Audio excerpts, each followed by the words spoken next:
a proposiciones no de ley en comisión con una iniciativa de Izquierda Unida Los Verdes, convocatoria por Andalucía, relativa a prohibición de prospecciones y explotaciones de hidrocarburos no convencionales mediante fractura hidráulica. Tiene la palabra para plantear la iniciativa su portavoz, el señor Baena. Muy bien, muchas gracias, señor presidente. Esta es una PNL que ha sufrido una serie de vicisitudes y que hoy traemos aquí. La situación se justifica por lo que está pasando con el consumo de energía a nivel mundial. Miren ustedes, desde el año 50 hasta ahora se ha quintuplicado el consumo de energía. De hecho, como decía el presidente Mújica en la ONU, si el mundo no desarrollado consumiera tanta energía como el desarrollado, necesitaríamos 3 mundos para poder mantener estas posibilidades, lo cual, por supuesto, es imposible. Y más cuando en 2006 se produce el cenit de la producción de combustibles convencionales. Me refiero al petróleo, pero me refiero también a carbón y a otro tipo de combustibles. La metodología que parece haber tomado el mundo desarrollado con esto es similar a la de los hermanos Marx en el oeste, cuando para mantener el funcionamiento del tren se dedicaron a desmontar el tren quemando madera, aquello de más madera que es la guerra.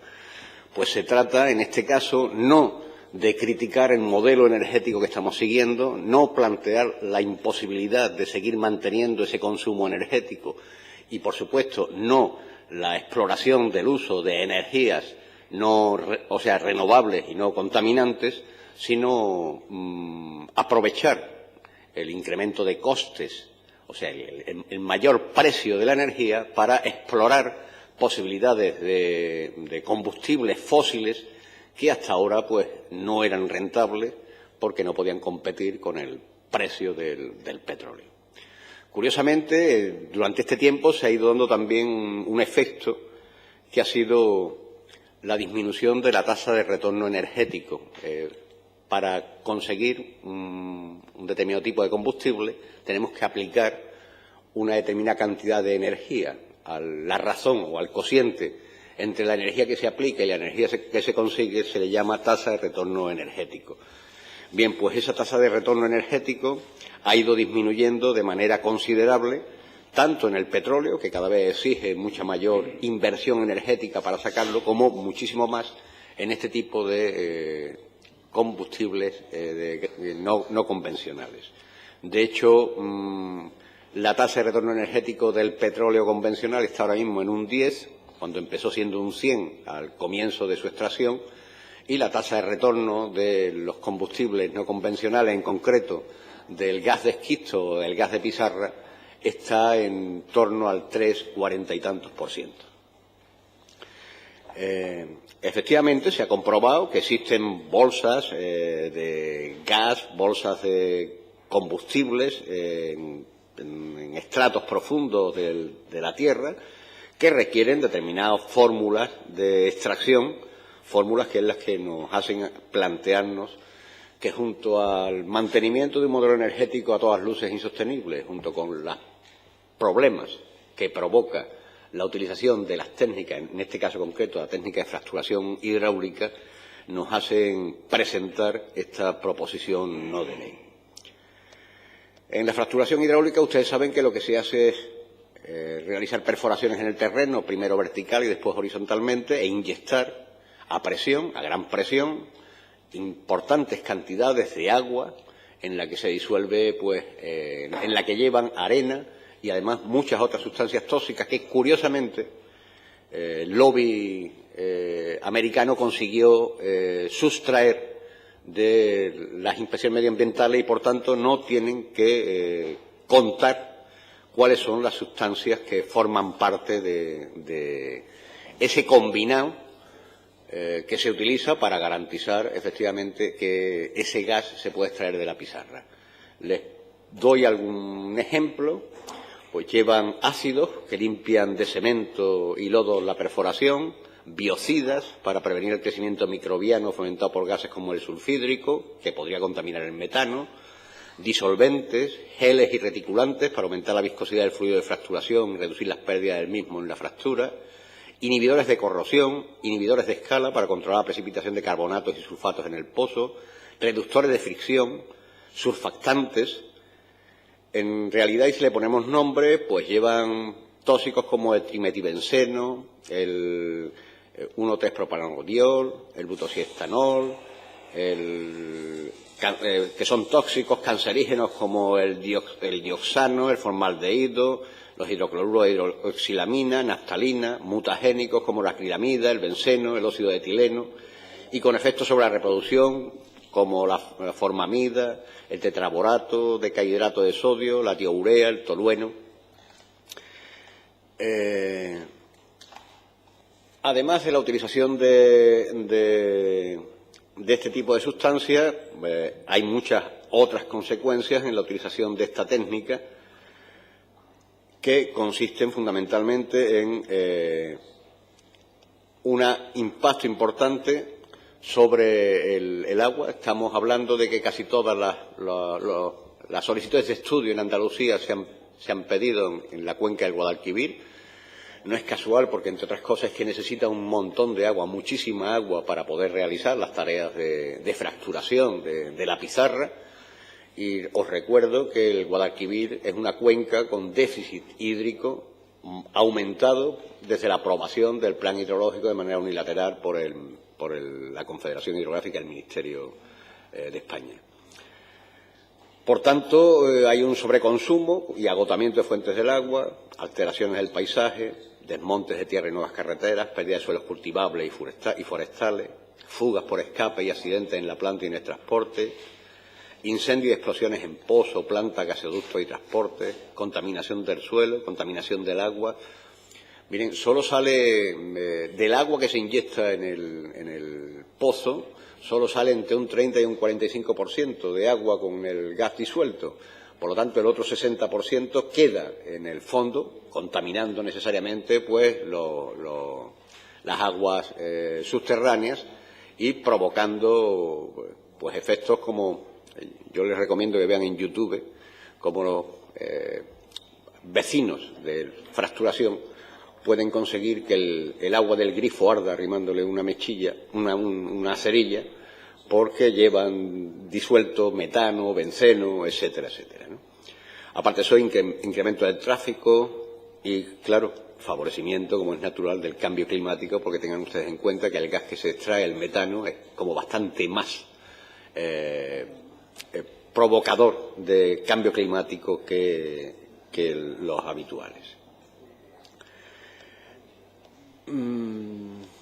Por tanto, afectamos nuestras reservas hidráulicas, afectamos nuestro territorio, afectamos la salud de los ciudadanos por las emisiones que se producen por los elementos tóxicos disueltos.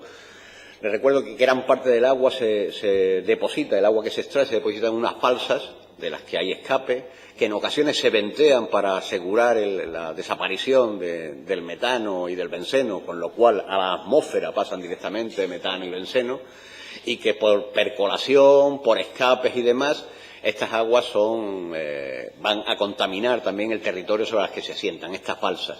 Pero además esas aguas tendrían luego que ser depuradas en depuradoras convencionales cuando no se sabe realmente qué es lo que llevan disuelto y, por tanto, de qué habrían que depurar. Y otro riesgo añadido es el de la sismicidad inducida cuando se fracturan capas profundas del territorio.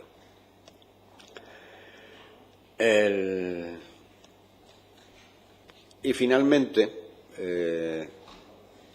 querría plantear que ya en Estados Unidos se empiezan a plantear la posibilidad de que aquí se esté produciendo una nueva burbuja financiera, porque según el Irish Financial Research, en base a los análisis de los 34 productores más importantes de los Estados Unidos que comercian públicamente con el gas natural, en 2010 se necesitaron 22.000 millones de dólares al trimestre para mantener la oferta de gas nacional.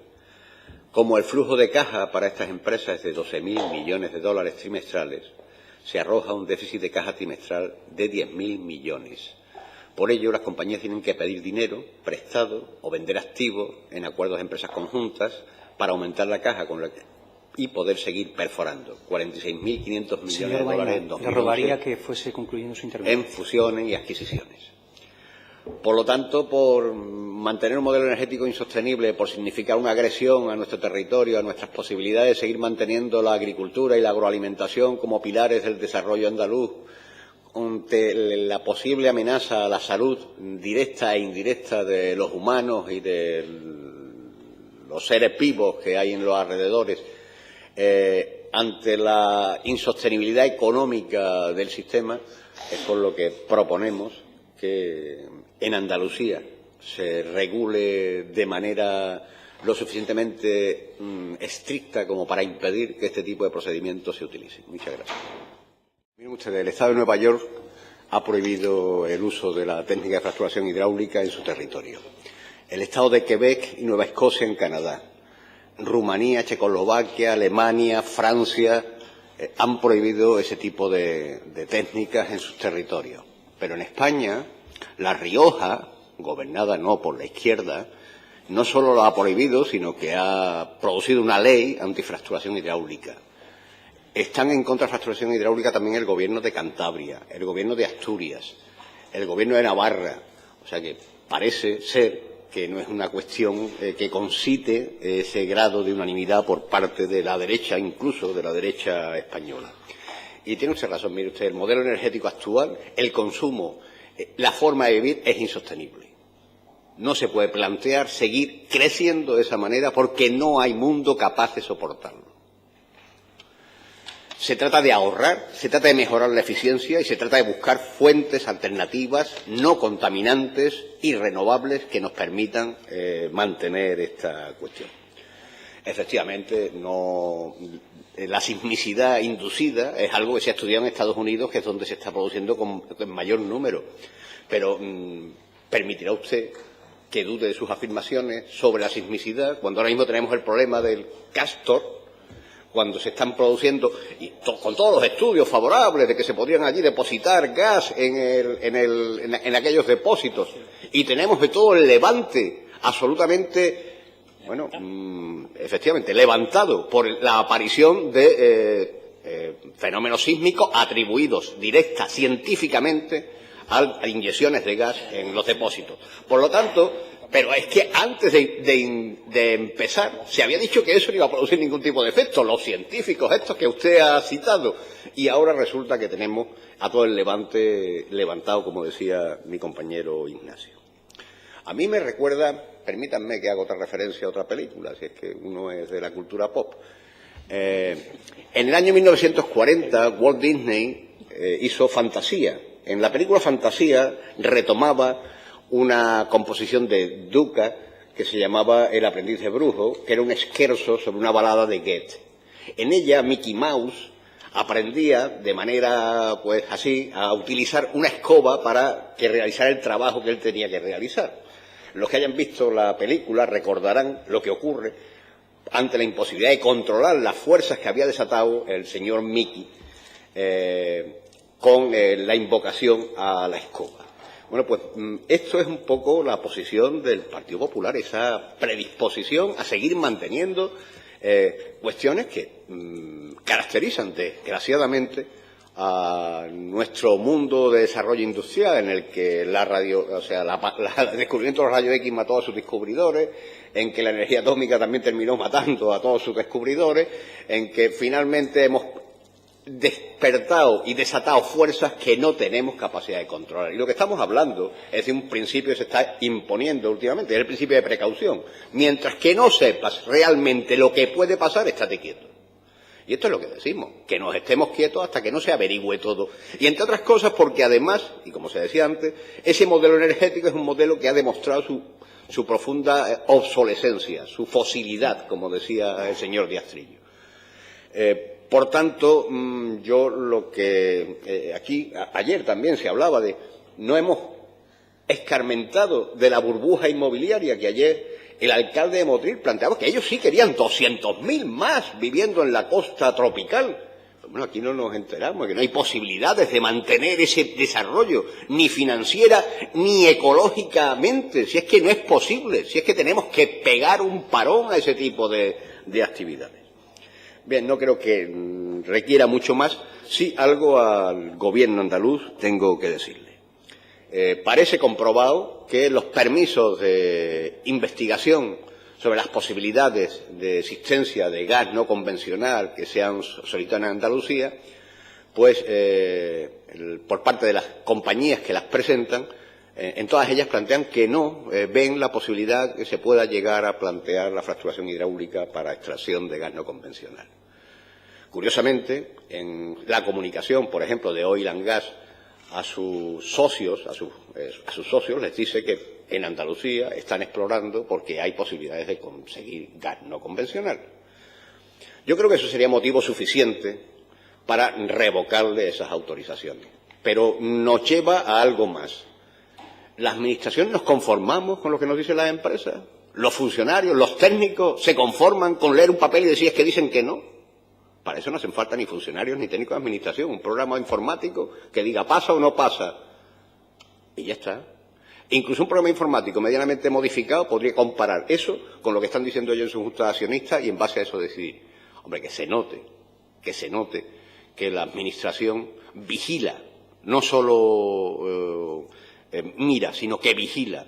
Por eso entendemos que habrá que dar pasos para exigir la inspección de aquellos estudios que están realizando donde nos han engañado a la Administración andaluza, y que habrá que seguir el camino de La Rioja y crear una ley que imposibilite tanto los estudios como las técnicas de fracking mediante la imposición de sanciones que disuadan a aquellos que intentan realizar estas técnicas en Andalucía. Muchas gracias.